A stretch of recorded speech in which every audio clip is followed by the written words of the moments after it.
वो हम सफर था, हाँ वो हम सफर था, हाँ वो हम सफर था, मगर उससे हम नवाए न थे। वो हम सफर था, मगर उससे हम नवाए न थे।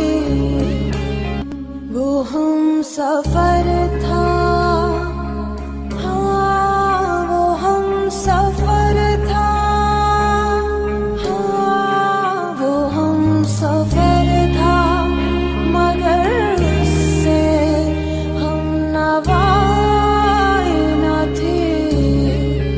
वो हम सफर था, मगर उससे हम नवाए न थे।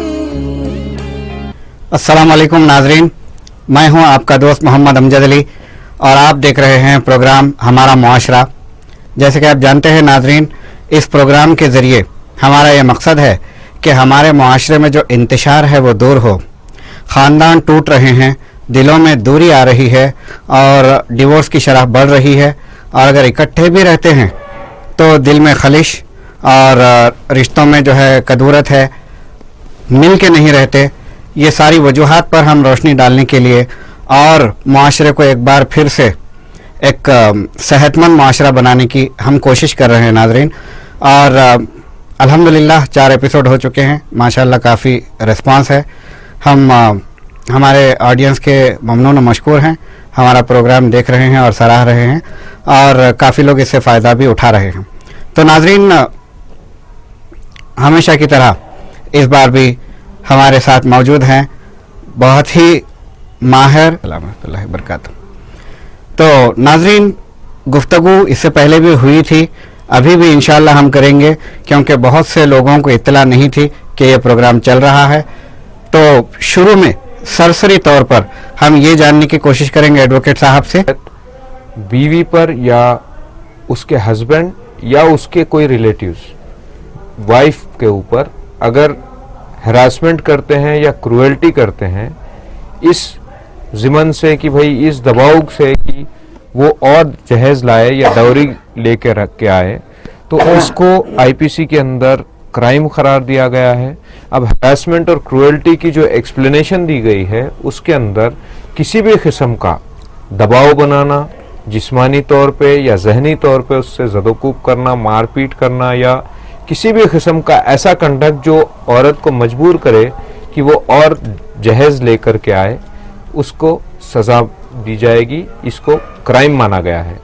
ये सेक्शन जो है 498A जो है अमेंडमेंट के तहत 1976 के अमेंडमेंट के तहत लाया गया है। अभी रीसेंट अमेंडमेंट्स में इसका एक प्रपोजल ये है कि ये कंपाउंडेबल नहीं है, नॉन कंपाउंडेबल है, तो इसे कंपाउंडेबल बना दिया जाए। कंपाउंडेबल ऐसे ऑफेंस को कहेंगे जिसमें अगर जो कंप्लेनेंट है वो चाहते हैं आपस में सुलह कर ले, तो सुलह करने की इजाज़त हो, उसको कंपाउंडेबल कहेंगे, कंपाउंड कर सकें उसको। वैसे ही ये सेक्शन नॉन बेलेबल है, मतलब इसमें अगर किसी शख्स या अशखास को बुक किया जाता है तो उनको bail as a matter of right नहीं मिलेगी, डिस्क्रिशन रहेगा जज का दे या ना दे। और वैसे ही ये कॉग्निजेबल है। कॉग्निजेबल मतलब ऐसे केसेस जिसके अंदर पुलिस को वारंट की ज़रूरत नहीं होती, वो लोग अगर ज़रूरत हो कस्टोडियल इंट्रोगेशन की तो आपको आकर सीधे अरेस्ट कर सकते हैं। तो इन शराइत के साथ ये कानून को नाफिज किया गया है। वैसे औरतों के तहफ़्फ़ुज़ के लिए बहुत से कानून हैं, मगर आईपीसी का सबसे मिसयूज होने वाला सेक्शन इसी को कहा जाता है 498A। जी, खुद जो है ख़वातीन की पुलिस का भी ये कहना है कि बहुत सारे लोग जो है फॉल्स केसेस लेकर हमारे पास आते हैं। इसके पीछे क्या ज़हनियत कार फरमा है, इस पर ज़रा आप रोशनी डालिए। जी, बेसिक ऑब्जेक्ट या बुनियादी पहलू अगर हम गौर करें तो इसके पीछे ये है कि कैसे भी कानून बनाया गया है औरत की तहफ़्फ़ुज़ के लिए। और डिमांड बोल दो आप, डिमांड के बाद में जो है ज़बरदस्ती जो है हस्बैंड से या हस्बैंड की वालिद वालदा से या उसके रिलेटिव से कुछ रकम लेकर के केस क्लोज कर देंगे या तय कर लेंगे मामला, इस उम्मीद में। जैसे कि अगर शरीयत के हिसाब से या इस्लामी कानून के हिसाब से बताया गया है, उसके हिसाब से भाई निकाह को आसान करो है। उसी तरीके से अलहदगी को भी बेशक नापसंद किया गया है, मगर संजीदगी से कर दिया जाए, कुछ देर दिला के ख़त्म कर दिया जाए, इस किस्म की बात अल्लाह ताला हिदायत दिया है अपनी बंदों को। मगर इंडियन कानून का सहारा लेकर के जो ये लोग अपनी बात आगे करते हैं कि भाई हम यूं ही क्यों छोड़ दें। अब कई वक्त ऐसे भी होता है कि किसी बीमारी की वजह से या कोई वजह से बच्चे को और बच्ची को साथ रखना मुमकिन नहीं हो सकता है। कई वजूहात हैं, डिटेल में जाना मुनासिब नहीं है, समझदार के लिए इशारा काफ़ी है। तो कई वजह से खुद बड़े ये चाहते हैं कि भाई नहीं, ख़त्म कर दिया जाए, ताल्लुक़ ख़त्म कर दिया जाए। फिर जब नहीं निपटी है, दोनों में ख़त्म करना होता है, तो लड़की वालों की ज़री सी ये शर्त होता है कि भाई नहीं, खाली क्यों छोड़ दें, क्यों ना कुछ हासिल किया जाए। उस हिसाब से ये लोग लेकर के एक कंप्लेंट डालते हैं। और अफसोस की बात यह है, जब वुमेन्स पुलिस WPS के पास शामिल करते हैं, देखते हैं आज के पहले कॉलर कौन है। अस्सलाम वालेकुम। कौन जनाब, कहाँ से फरमा रहे हैं? जी, बात कर रहा हूँ। अब्दुल हफीज साहब, क्या जानना चाहेंगे आप एडवोकेट साहब से? जानना एडवोकेट साहब से ये है कि हमारी बच्ची की शादी 18 महीने हो चुकी है। जी, बच्ची को शौहर के साथ नहीं रहना चाह रहे हैं। ठीक है, और ये खुला लेना चाह रहे तो उन्हें खुला नहीं दे रहे। ठीक है।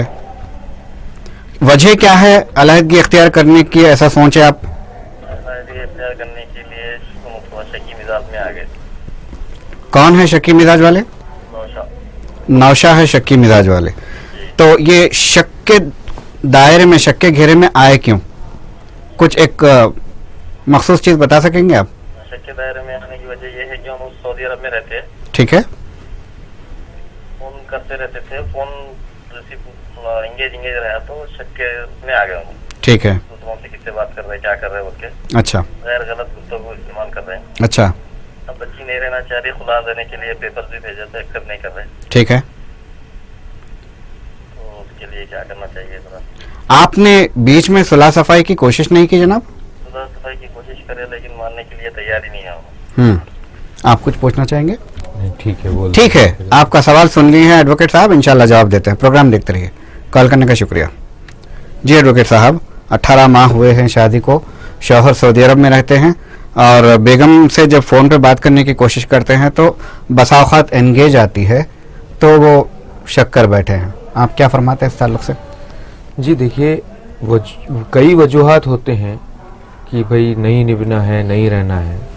एक तो ये कि ये सऊदी में है, दूसरा ये कि इनकी कितनी कोशिश हुई, क्या हुई, हम नहीं बोल सकते हैं। मगर इनके मामले में एक अच्छा पहलू ये है, ये लोग खुला का एप्लीकेशन भेजे हैं, मतलब वो लोग रिक्वेस्ट किए हैं कि भाई हमें खुला चाहिए। तो उनको चाहिए कि बैठें, बड़ों में बात करें, अगर हो जाता है तो ठीक है, नहीं तो अभी देखिए कई वक्त बहुत अच्छी पहलू पे बात हो रही है। जैसे अभी अपन बात कर रहे थे कि भाई क्यों ये कदम उठाया जाता है, तो अब इस ऐसे सिचुएशन में भी जब लड़का इनकार करता है कि भाई नहीं छोड़ूंगा, मैं बिल्कुल नहीं छोड़ूंगा, मेरी बीवी है, तब भी लड़की वालों को एक किस्म की मजबूरी आ जाती है कि भाई किसी तरीके से चुंगल छुड़ाओ। तब भी जो डॉरी का केस बुक करेंगे ऐसे हालात में, वो भी झूठा ही रहेगा जी। मजबूर करने के लिए ये लोग केस बुक करते हैं। दूसरी बात, ये बहुत अच्छी कोशिश है कि ये लोग खुला का एप्लीकेशन भेजाए या एक्सेप्ट नहीं करे, तो एक कानून ये है dissolution of Muslim marriages act. इसके dissolution of Muslim marriages act के तहत सेक्शन 2 के अंदर फैमिली कोर्ट में एक पिटीशन डाली जा सकती है इनके पर्टिकुलर केस में। उसके तहत इनको कोर्ट के जरिए से नोटिस जारी होगा, अगर वो आते हैं, हाजिर होते हैं तो ठीक है, वरना जुडिशियल सेपरेशन मिल जाएगा। जी वकील साहब, मैं ये महसूस करता हूं कि अगर एक सालिसी बिठाई जाए, अब शक तो खाविन कर रहे हैं मगर वो छोड़ने तैयार नहीं है, इसका मतलब इतनी शिद्दत नहीं है उसमें, जी गुंजाइश है आपस में मिले रहने की। जी अब अगर वो बाहर से यहाँ तशरीफ लाते हैं जी और आपस में मिल बैठ के, उनके बड़े और इनके बड़े अगर बैठ के बात करें, तो हो सकता है मामला दुरुस्त भी हो जाए। बेशक आपकी सोच ला उसको बरकत दे और आमीन। प्रैक्टिकली ऐसे अप्लाई करने वाले बनाए लोगों को। आमीन। मगर के जो है, जब ये लोगों को कहा जाता है लड़की वालों को कि वेट कीजिए, तो ये कहेंगे कि भाई जब तक लड़के को छुट्टी ना मिली तब तक वेट कीजिए जी। तो ऐसी हालत में हम पर्टिकुलर केस के बारे में ऐसा डिसाइड करना एक ख्यास ही होगा। जी, अल्लाह करे कि आपकी तरह लोग कुशादा जहन से सोचे और आगे बढ़े। आमीन। देखते हैं अगले कॉलर कौन है। अस्सलाम वालेकुम। वालेकुम सलाम। जी, कौन साहिबा कहाँ से फरमा रही हैं? जी मैं हफीजपेट से बात कर रही हूँ, नाम नसीम है मेरा। जी, नसीम साहिबा क्या जानना चाहेंगे आप? मैं ये जानना चाहती हूँ आखिर मुस्तफा वाला आखिर किस मोड़ पर जा रही समझ में नहीं आ रहा। गलती तो लेडीज की भी औरत की भी है, मर्द वाले की दोनों की भी है। जी। फिर कहीं को नहीं समझ रहे लोग। जी जी आपके जरिए से मैं पहुँचाना चाह रही हूँ दुनिया वाला को, जी। क्यों ऐसा भटक जा रही। तलाक की वजह से बच्चे अलग हो जाती है, हमारी पीढ़ी खराब हो जाती। जी। ये बताना चाह रही हूँ। जी, आप क्या मशवरा देना चाहेंगे हमारे नाजरीन को? मेरे ख्याल से आप काफी तजुर्बेकार खातून मालूम होती हैं। वो किसी भी तरीके से तलाक नहीं हो। जी, हम अभी वकील साहब से वही बात कर रहे थे। बड़े ऐसा घर हर जगह हर महल्ले में जी जी किसी भी तरीके से तलाक नहीं दे देते। जी जी, माशाल्लाह इन्होंने बहुत प्यारी बात कही। कॉल करने का बहुत शुक्रिया। आपका पैगाम जो है हमारे नाजरीन तक पहुंच चुका है। इंशाअल्लाह ये लोग अमल करेंगे इस पर और आपको इसकी जज़ा मिलेगी। कॉल करने का शुक्रिया। अल्लाह हाफिज। ये मोहतरमा फरमाती हैं कि महल्ले वाली तौर पर बड़े लोग जमा हों और ऐसे टूटते हुए खानदान को जुड़े रखने की कोशिश करें। बेशक बहुत अच्छी बात इन्होंने फरमाई। और अक्सर ये पाया भी जाता है कि जो मस्जिद की कमेटी होती है, जो महल्ले जात की, जी, वो मस्जिद कमेटी के सदर वो लोग ये कोशिश करते हैं। जी।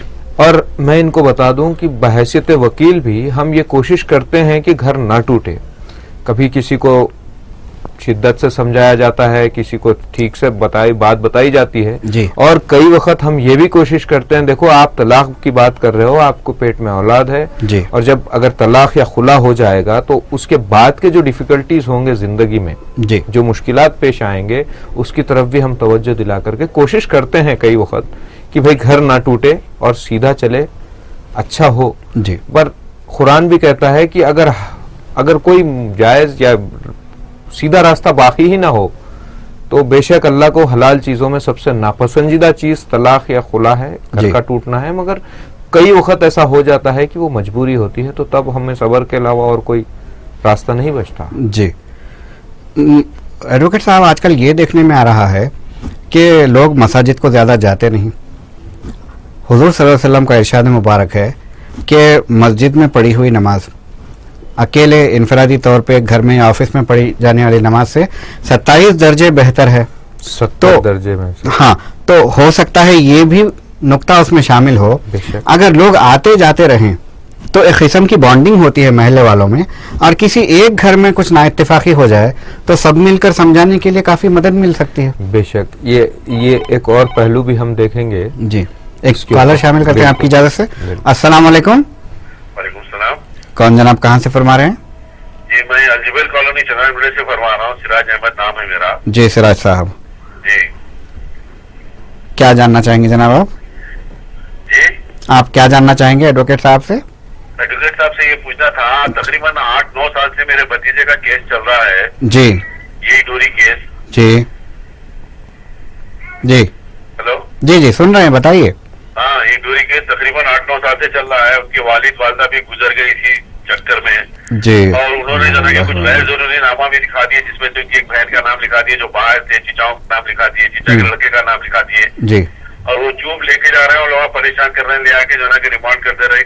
फिर जमानत पे आने के बाद भी चूप जना के ले आ रहे हैं, हाजिर कर रहे हैं वक्त पर और परेशान कर रहे हैं। जी। और जो लड़की है वो लड़की तो अब तक गैर हाजिर है। सिर्फ उसका वालिद आ रहा, अता पता बता रहा, ले आ रहा, पुलिस स्टेशन में खा पी के जना के छोड़ दे रहे लोग। जी। तो अब जो गैर जरूरी जो नामा है, इसके लिए कैसा क्या करना चाहिए? जी, आप कुछ पूछना चाहेंगे? लिखा दिए लोग, ठीक है, ठीक है। नहीं है उसके अंदर केस से। जी जी जी, सुन लिए हैं वकील साहब, आप प्रोग्राम देखते रहिए, इंशाल्लाह जवाब देते हैं। ठीक है जी, शुक्रिया कॉल करने का। 8-9 साल से केस चल रहा है, झूठा मुकदमा, जिसकी वजह से सदमा, टेंशन या क्या बोलेंगे, दोनों वालिदैन गुजर गए हैं।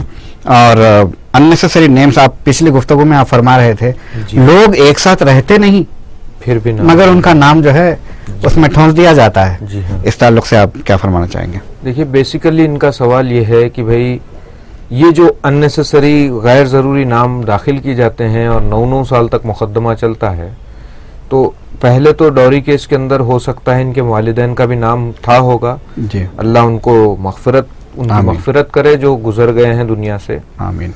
दूसरी बात यह है, जैसे उनकी बहन का नाम या भतीजे का नाम, और फरमाते हैं कि लड़की आती नहीं है मगर केस चलता जाता है। देखिए, अक्सर ये होता है, देरी की जो वजह होती है, जी, जैसे आप पेशी नहीं अटेंड करोगे, पेशी नहीं अटेंड करो तो मजबूरन जज वारंट इशू करेगा, क्योंकि ये वारंट ट्रायल है।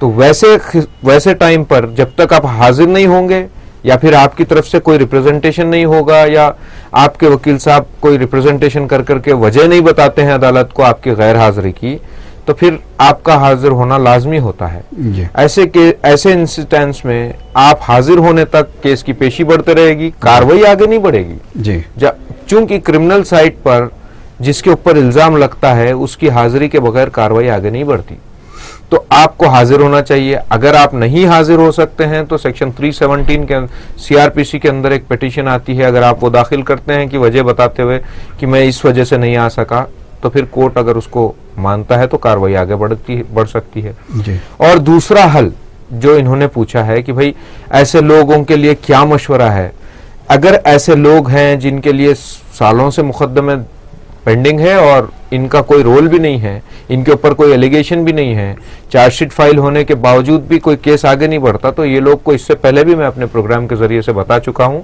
कि ये लोग हाई कोर्ट को जा सकते हैं और ख्वाहिश पिटीशन दायर कर सकते हैं कि इनके खिलाफ कोई सबूत नहीं होने पर भी मजबूर किया जा रहा, और अदालत देखने के बाद में इनको जो है इंशाल्लाह इस केस पे मजीद रोशनी डालते हैं। फिर देखते हैं कौन कॉलर मौजूद है। अस्सलाम वालेकुम। अस्सलाम वालेकुम। अस्सलाम वालेकुम रहमतुल्लाहि व बरकातहू। वालेकुम अस्सलाम वरहमतुल्लाहि वबरकातुहू। कौन मोहतरमा, कहाँ से फरमा रही हैं? मैं बालनगर से बात कर रही हूँ। जी। मेरा एक मसला है। जी, फरमाइए। क्या मसला है बोले तो, मेरी शादी हो गई 33 साल हुआ। जी, 33 साल से एक दिन भी सुकून नहीं दिए, 1 साल घर में 2 साल बाहर, ऐसा सताते रहे मेरे शौहर। अच्छा, मेरे ससुरा बात के दिए तो ज्यादा है, कबीले वाली हूँ मैं, बड़ी अच्छा, बेटी हूँ। अच्छा। सबर करते हुए मैं यहाँ तक गुजारा करते रही। 2 बच्चे 2 बच्चियां थे मेरे को, 2 लड़के 2 लड़कियां। जी। एक लड़के का इंतकाल हो गया 16 साल। इन्ना लिल्लाहि एक व लड़का है, इन्ना 2 लड़कियां हैं, शादी को है तैयार। जी, अभी मैं क्या करी, मेरे ससुरा दिए तो ज्यादा है, मुझे अब जान दे क्या करना। ये आदमी तक है मेंटल समझते हुए, सबर करते हुए यहाँ तक है। जी, अब क्या कर रहे हैं, मेंटल है इसको भाई जरा ज्यादा बोले सरकार, मेरे जेठ के बेटे बदनीयती से वो ज्यादा पूरा कब्जा कर लेके हमारा चीज हमारे बेच दिया। अच्छा, ऐसा बोल रहे हैं। अच्छा, अच्छा, तो इनको पूछा था, हाँ कभी बेचा बोलते कभी नहीं बेचा बोलते। अच्छा, अब इसका मसला कैसा करूं बोल के मैं परेशान हूँ। 2 बच्चियां हैं मेरे शादी को वकील साहब। जी, जी, मेरे पास प्रूफ क्या नहीं है, रजिस्ट्री हमारे जेठ के 3 घर आए मेरे को, जी। आया हमारे घर वाले। ठीक है। तो 3 घरों में 2 जेठों की एक घर में, 2 जेठों को एक घर में, हम दोनों को एक घर में, ऐसा ठीक है, दिए। ठीक है, तो उसमें अब मेरे को क्या मसला है बोले तो, वो एक घर में अब दोनों को दिए ना, तो ये 3 भाइयों के नाम 6 भाइयों को तकसीम है। ठीक है। तो अब ये जेठ के नाम पे है ना घर, हमारे बाप के नाम पे है, इन्हें क्या करती बोले सरकार कब्जा कर लिया मेरे को। अच्छा, अब इसलिए मेरे को जो है कि हिस्सा नहीं है तेरा, हमारा हिस्सा हमारे भेज दिया बोलते, कभी तेरा हिस्सा नहीं है बोलते, हमारे बाबा खरीदे बोलते, ठीक है। उसी में ऐसा काबिज बोल के हैं। जाब्ते जी। करके कब्जा कर लिए। आप उसी घर में अब रहती उसका मसला हैं क्या क्या? करूँ, मैं परेशान हो रही। मोहतरमा, जिस जायदाद की आप बात कर रही हैं, आप उस पर काबिज हैं? ज्यादा का आप उसी में रहते जिस हैं। जायदाद की आप बात कर रहे हैं, क्या आप उसी में रहती हैं?